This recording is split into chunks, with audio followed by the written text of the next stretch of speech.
Hello everyone, welcome to Siri talks 139. ముందుగా మన ఛానల్ని ఫస్ట్ టైం చూస్తున్న వాళ్ళు సబ్స్క్రైబ్ చేసుకోవడం మర్చిపోకండి. అలాగే వీడియోని లైక్ చేసి షేర్ చేయండి. ఈరోజు అయితే టేస్టీగా ఏదన్నా తినాలి అని అనిపించిందండి. ఏం చేద్దామా అని ఆలోచించినప్పుడు ఫైనల్గా వెజిటబుల్ దమ్ బిర్యానీ చేస్తే బాగుంటుంది, తొందరగా అయిపోతుంది, అలాగే టేస్టీగా కూడా ఉంటుందని చెప్పేసి ఫిక్స్ అయిపోయి ఇంకా వెజిటబుల్ దమ్ బిర్యానీ అయితే చేశానండి. ఒక్కొక్కరు ఒక్కొక్క స్టైల్లో చేస్తుంటారు. ఇక నేనైతే నా స్టైల్లో చేశానండి. చాలా సింపుల్ ప్రాసెస్, ఈజీగా ఉంటుందన్నమాట. ఒకసారి మీరు కూడా ట్రై చేయండి.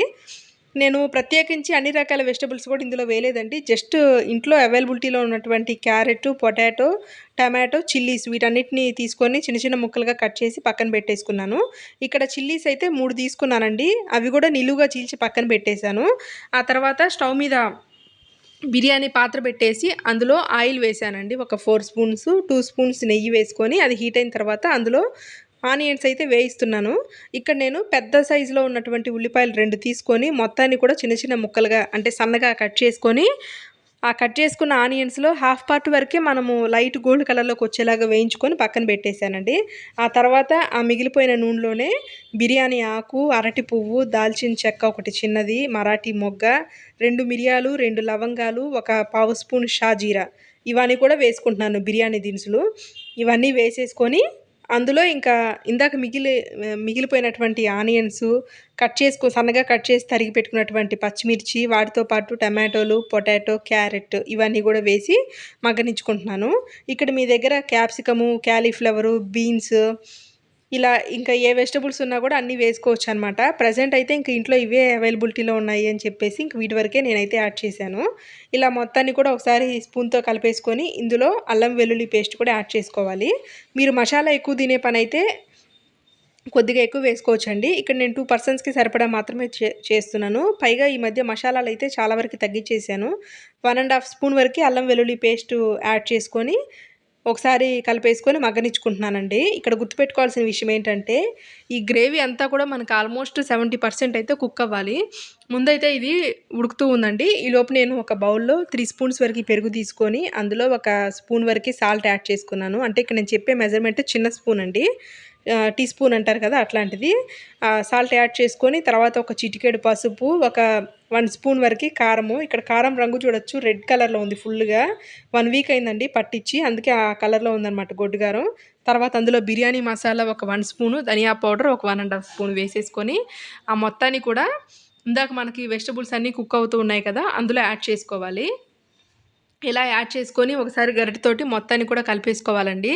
ఇలా కలిపేసుకున్న తర్వాత ఇందాక మనము వేయించి పక్కన పెట్టుకున్నటువంటి ఆనియన్స్ ఉన్నాయి కదా అందులో ఒక పావు పార్ట్ వరకు వేయించినటువంటి ఆనియన్స్ని ఇందులో యాడ్ చేసేసుకొని దాంతోపాటు కొత్తిమీర, పుదీనా కూడా వేసేసుకొని మీడియం ఫ్లేమ్లో ఒక 70% వరకు మనం కుక్ చేసుకోవాలి. అంటే ఆల్మోస్ట్ ఒక 10 మినిట్స్ టైం అయితే పడుతుందన్నమాట వెజిటబుల్స్ అన్నీ కూడా కుక్ అవ్వడానికి. మూత పెట్టేస్తే మనకి తొందరగా మగ్గిపోతాయి. ఇంక ఈలోపు నేనేం చేస్తున్నానంటే ఒక బౌల్ తీసుకొని అందులో 3 రైస్ కుక్కర్ కప్స్ వాటర్ అయితే యాడ్ చేసి బాగా మరగనిచ్చుకుంటున్నాను. ఇక్కడ నేను 2 పర్సన్స్కి సరిపడా రైస్ చేస్తున్నాను కాబట్టి ఒక అరగంట ముందే నేను బాస్మతి రైస్ నానబెట్టుకున్నానండి. 1.5 కప్పు బాస్మతి రైస్ని నానబెట్టి ఒక అరగంట ముందు పక్కన పెట్టేశాను. ఈలోపు ఒక లెమన్ కూడా పిండానండి, ఒక హాఫ్. ఎందుకంటే మనకి లెమన్ పిండుకుంటే కూడా టేస్ట్ ఉంటుంది. ఒకవేళ మీకు లెమన్ నచ్చకపోతే దాన్ని స్కిప్ చేసేయచ్చు.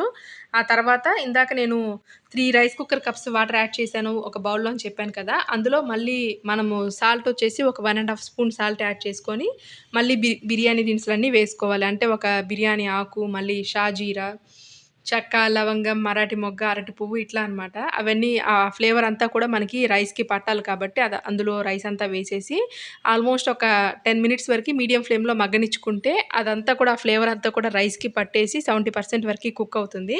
ఈలోపు ఇక్కడ చూసారు కదా ఆల్మోస్ట్ ఇవైతే ఉడికిపోయాయి అనమాట వెజిటబుల్స్ అన్నీ కూడా. ఇప్పుడు స్టవ్ ఆఫ్ చేసేసుకొని దీనిపైన మనము ఆల్మోస్ట్ ఉడికినటువంటి బిర్యానీ రైస్ అంతా కూడా ఒక లేయర్ లాగా వేసుకోవాలి.